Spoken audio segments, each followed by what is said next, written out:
এক যুবক নতুন বিয়ে করল। বিয়ের পর প্রথম দিনই স্বামী স্ত্রী যখন খেতে বসল, এমন সময় এক ভিক্ষুক হাজির হলো। ভিক্ষুকটি খুব ক্ষুধার্ত ছিল এবং সে কিছু খাবার চাইল। স্বামী খুব রাগান্বিত হলো এবং ভিক্ষুকটিকে অকথ্য ভাষায় গালমন্দ অপমান করে তাড়িয়ে দিল। অসহায় ভিক্ষুক চলে গেল। কিছুদিন পর স্বামী স্ত্রীর মাঝে ঝগড়া হলো। এক পর্যায়ে তাদের সংসার ভেঙে গেল। স্বামী স্ত্রীকে তালাক দিয়ে দিল। স্ত্রী বাপের বাড়ি চলে গেল। কয়েক বছর পর মেয়ের বাবা অন্য এক জায়গায় মেয়ের বিয়ে দিয়ে দিল। নতুন স্বামীর সাথে শুরু হলো তার জীবন। মেয়েটির দ্বিতীয় স্বামী প্রথম স্বামীর চেয়ে অনেক ধনী ছিল। একদিন স্বামী স্ত্রী খেতে বসল। ইতিমধ্যে একজন ভিক্ষুক আসলো। স্বামী স্ত্রীকে বলল, ভিক্ষুককে ভিক্ষা দিয়ে আসো। আমরা এখন না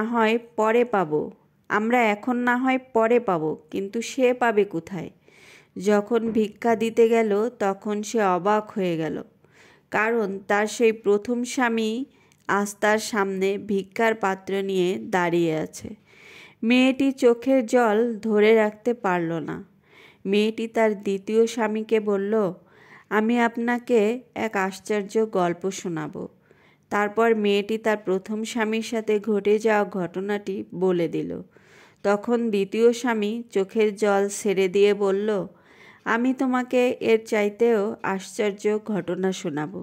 তুমি হয়তো শুনে অবাক হবে যে ওই দিন তোমরা যে অসহায় ভিক্ষুককে তাড়িয়ে দিয়েছিলে, সেই অসহায় লোকটি আমি, যিনি আজ তোমার সম্পদশালী স্বামী। আল্লাহ চাইলে মুহূর্তের মধ্যেই গরিবকে ধনী আর ধনীকে ভিখারি বানিয়ে দিতে পারেন। তাই বাড়ি গাড়ি টাকা পয়সা নিয়ে কখনো অহংকার করা ঠিক নয়। আমাদের সমাজে এমন অনেক মানুষ আছে যারা হয়তো খাবার খেতে পারে না, খাবার অনেক অপচয় করে, আবার কেউ ভিক্ষা চাইলে তাকে ভিক্ষা দেয় না। এগুলা ঠিক না। কখন আল্লাহ কার পরিস্থিতি কোথায় নিয়ে যায় সেটা কেউই বলতে পারে না। তো আমি গল্প করতে করতে এখানে হালিম রান্না করতেছিলাম। আমার হালিম রান্নাটা প্রায় শেষের দিকে। আর হালিম খেতে কিন্তু আমার খুবই ভালো লাগে।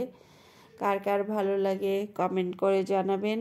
আর আমার গল্পটা কেমন লাগলো সবাই কমেন্ট করে জানাবেন।